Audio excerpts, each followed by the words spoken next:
mother, she started taking depression medication. She hasn't seen me in 5 years, and it's beginning to affect her. I talked to her last night, and she told me she keeps a picture by her bed, and she kisses it 1,000 times every night. It just hurts me so much that I can't see my parents, and I'm causing them so much pain. That I can't see my family, my friends, my home, Iran. I feel like a prisoner. I feel trapped. You know, I came to this country because I wanted basic human rights. I wanted freedom for women. I wanted to escape a president who was both ignorant and uneducated. And look what's for me here. I really started to question, why did I come here the night of the election? Was it worth it to give up my home for this one?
You know, I have a pretty good grasp of the English language, but there's some things about American culture that I just don't get.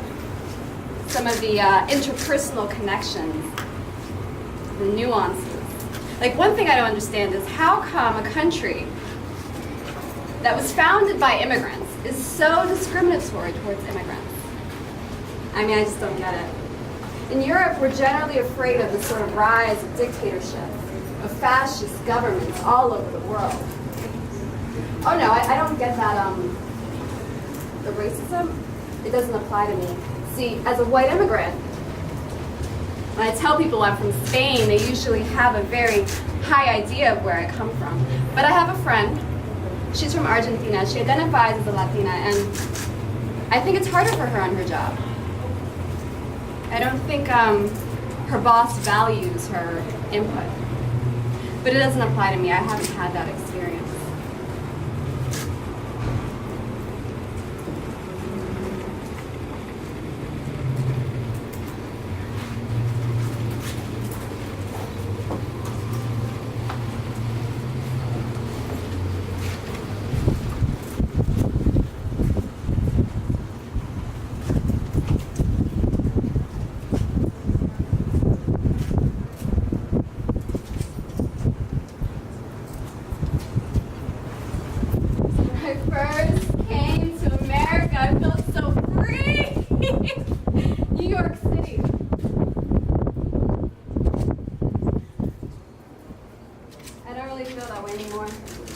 Last time I came from South Korea on the plane, the immigration officer asked me all these questions. What is your relationship with North Korea? I don't have a relationship with North Korea. I'm a student. I gave it some thought. I decided I'm not going to renew my visa. I mean, for me, it's not worth it. I don't feel it's free anymore.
immigration officers can be so subjective. I mean, I have a Nigerian passport, so traveling anywhere around the world has its limitations, but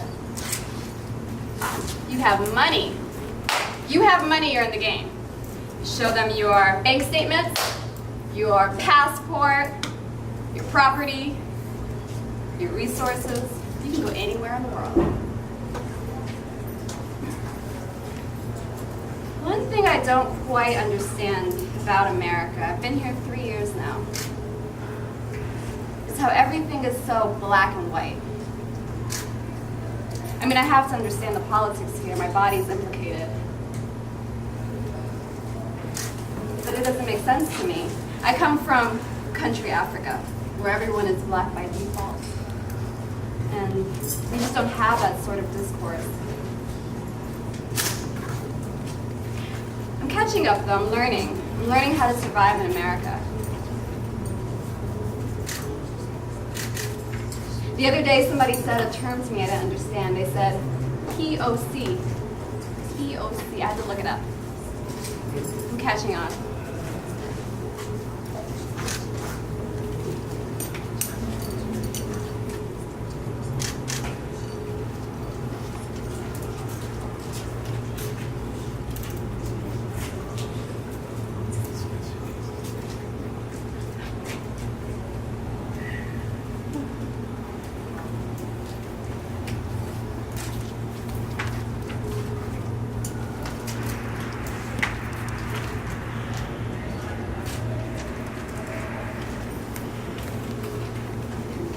I have a complicated relationship with America as an African American woman.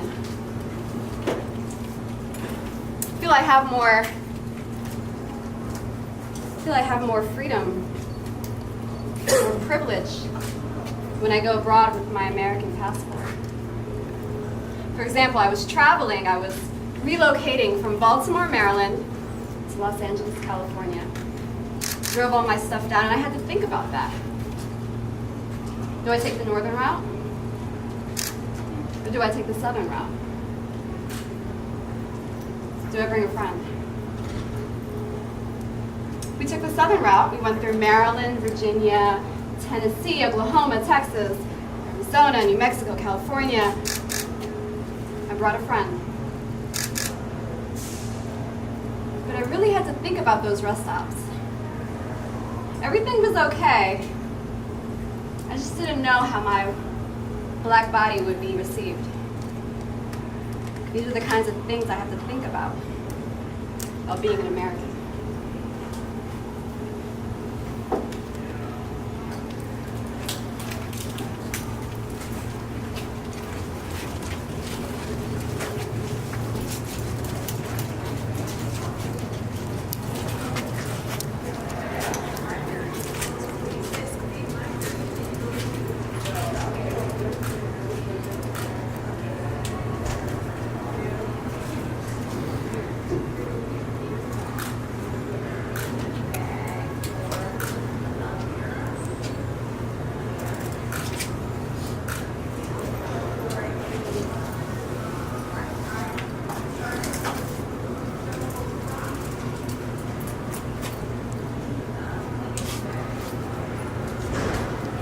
I remember being a little girl, 11 years old.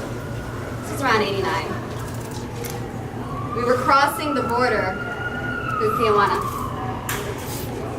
And we were with the coyote, a smuggler, my mom, my sisters, and me. We left around midnight, crossed through the terrains, we went over some highways. I don't really understand why we went over the highways. We did. But we got separated to avoid the border police. I was left in a daycare once we crossed over. Separated from my sisters, my mom. I was so scared. I had never even slept over someone's house before. Never been away from my family. And there I was, in a house that looked like any other house, with a lot of other Spanish-speaking children. The woman who looked over me, she braided my hair in a way I didn't like. She served me cereal with milk. I had never had my milk that way before. I was thinking, where is my mom? She came to get me the next few days later with my sisters, and then we traveled on to Palo Alto. And I remember everything smelled different. It looked different. There was a Popeyes on the corner, and it smelled like Popeyes on the block. And I remember thinking, is this it? Is this home? With all the hustle and bustle, people moving like they're dancing.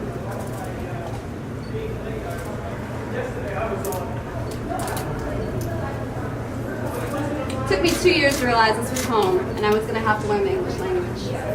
It's been home ever since.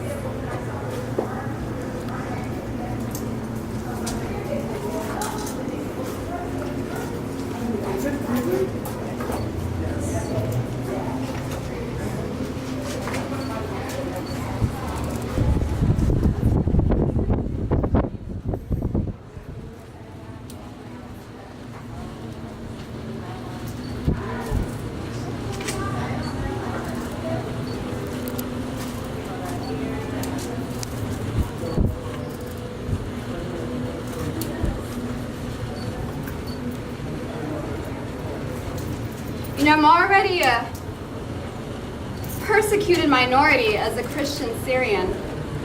And then you tell me when I come to this country legally on asylum that there's further discrimination against me. Came in 2014. My family still hasn't come. My husband, my kids, every day. Bombings, bloodshed. I have the legal right.